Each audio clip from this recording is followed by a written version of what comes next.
এরপরে প্রশ্ন হলো, যৌন শিক্ষা জায়েজ আছে কিনা।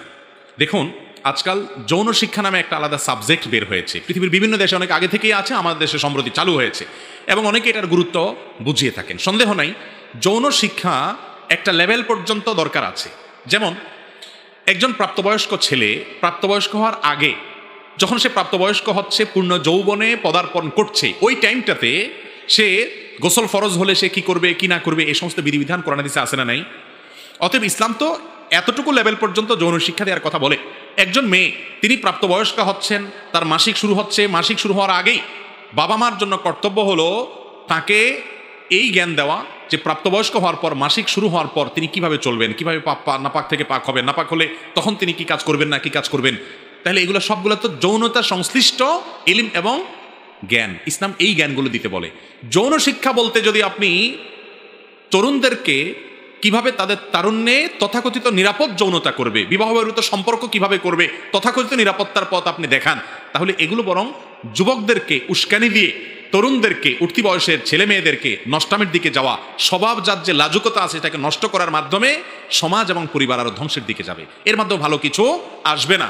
যৌন শিক্ষা বলতে যদি তার প্রয়োজনীয় যা না জানলে নয়, উপকারী সেই শিক্ষাটা হয়, তাহলে অবশ্যই শরীয়তে গ্রহণযোগ্য।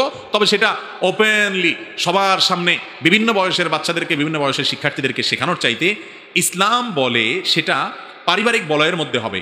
মায়েরা মেয়েদেরকে শেখাবেন, বাবারা টিচাররা ছেলেদেরকে শেখাবেন নিজস্ব বলয়ের মধ্যে।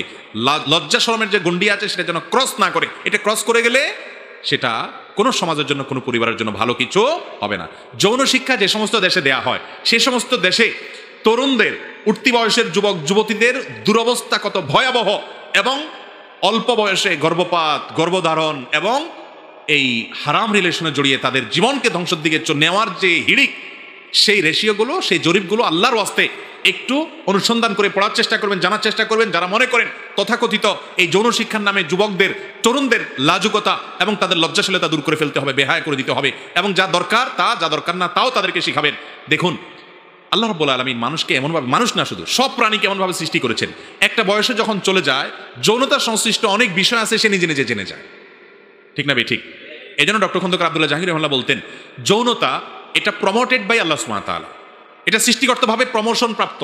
এটা নির্দিষ্ট টাইমে গেলে এমনিতেই মানুষ জেনে যায়, এমনকি কুকুর শুকুররাও জেনে যায়। মানুষ তো পরের কথা।